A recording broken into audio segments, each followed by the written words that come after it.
this technology in the crystal that someone showed me recently. Um, okay, so it looked like this. The crystal was shaped like this.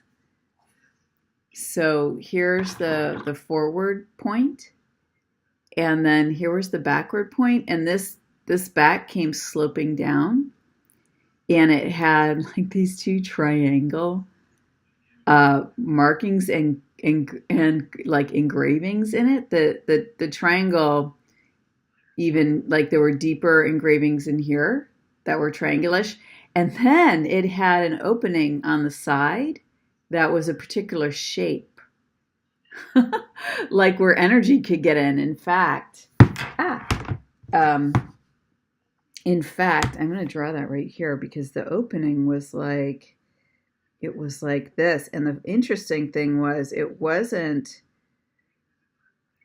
like this.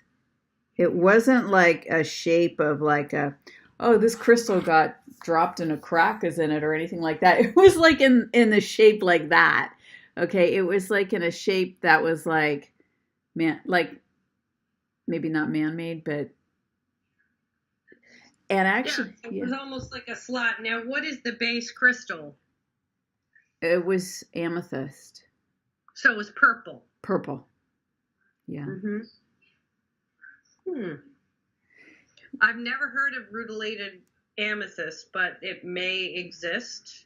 But it's surprising that there's metal inside of it.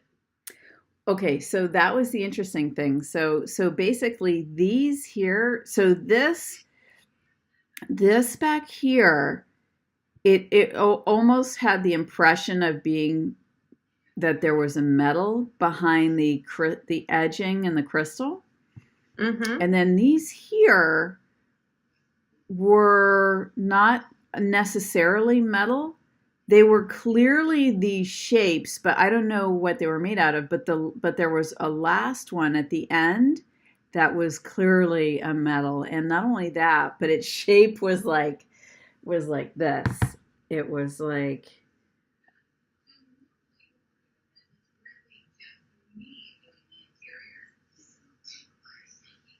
okay.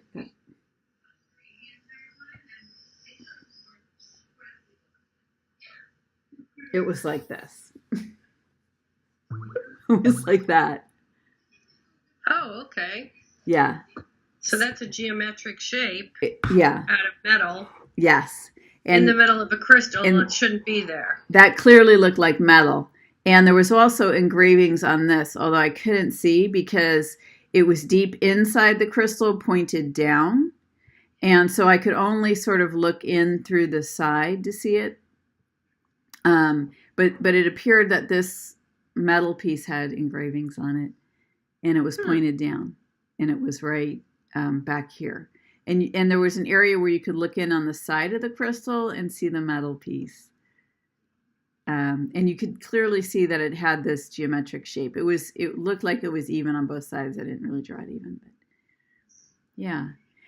Okay, so now, what did the person give as the history behind it? Because if you're going to make a purchase, there's a story behind it. They just described it as, what was told to me is that it was just described that it was a certain kind of quartz, like blah, blah, blah, blah quartz. I don't actually, I mean, amethyst. I don't know what the word used. It was like scintillated or something. I know that's not the word, but they just describe it as like a natural formation. But so when I looked at it, I could feel, suddenly it came to me what it was and how it worked.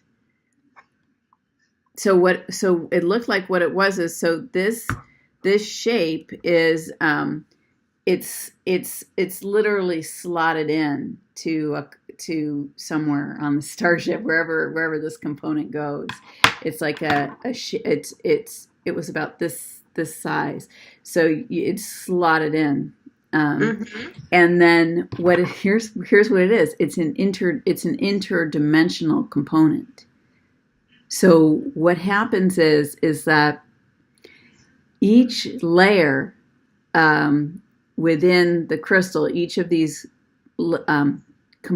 layers of the component, each one holds the coding for a different dimensional layer of space-time. It's not really space-time because in every other dimension there's not necessarily any space or time. But from our perspective, that's how we would view it. So like down here would be like the third dimensional layer, like where we are.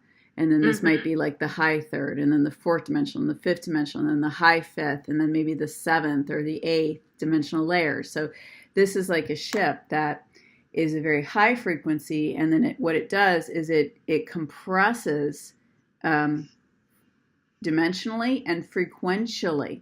And what happens is the way that the ship moves between dimensions is that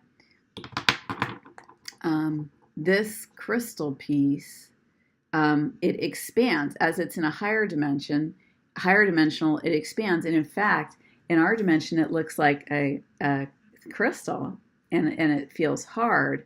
But in the higher dimensions, it actually becomes plasmic and then even gaseous. And then it compresses into just like the same way that water can go from steam to water to ice.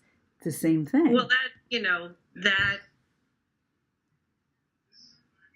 fits in with, biological and chemical constructs of this realm, because really what's happening when we're dealing with temperature is it's a frequency shift. So atoms move much more slowly in a solid state, and then they meet a threshold where they have to have latent energy put in them to make a phase change.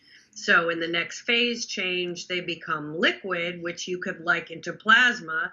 And then at a much higher frequency, the atoms are vibrating so fast in their ability to have a crystalline pattern or a geometric pattern becomes very, very difficult. The energy then shifts into the gaseous state. So that would be a 3 level phase change from solid to liquid to gas. And if in other dimensions, who knows, there may be other phase changes that we're not aware of, because in our 3D reality, we have the biological construct. And so there needs to be a certain space of operation for biological vehicles. Above that, who knows? Like if you're in a light body, maybe above the gaseous state, there's yet another phase change. There's a plasma state. There's a plasma state would be the next one closest to our reality. We would consider it to be like a plasma. Yeah. So I am looking at pictures of rutilated amethysts. So they do exist. Some of them have bars in them, but some of them have like a heavier, almost like a crystalline metal. And you can Google them yourself to take a look at, but they're very, very interesting. Like I said, I had never heard of rutilated amethyst, but it obviously does exist and is very beautiful. So, you would have the properties of a crystal combined with the properties of a metal. So the transmission of electrical impulses would be much stronger than a piece that was literally just crystal. That's cool. And I'm going to look at this later. I'm looking. I don't see anything quite like this yet, but I'm going to look through that. I'll look through that later when we're not doing this. Yeah. But you're also saying that it was smooth on the outside, or so it looked like it had been worked on. It was fairly anything that's polished. Yeah. Yeah, it was pretty smooth on the outside, like glass, except for where there was etchings or carvings. Yeah.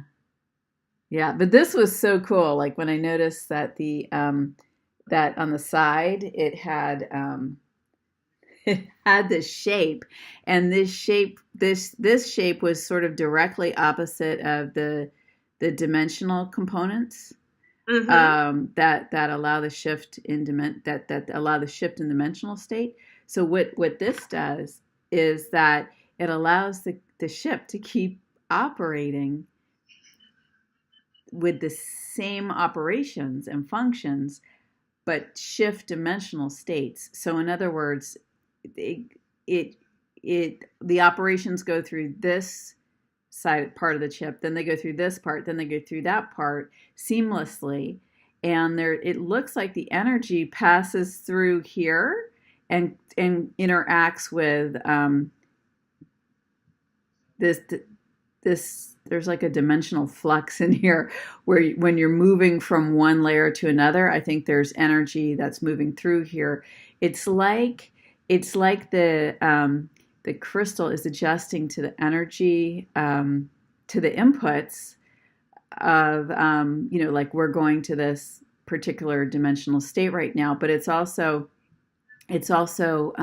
sensing the energy outside of the ship so that it understands its relative position in that dimension. This is Solaris. Thanks for watching today. If you would like and subscribe, that'd be awesome. It's been so great hanging out with you. And come on over to the blog at solarismodalis.com.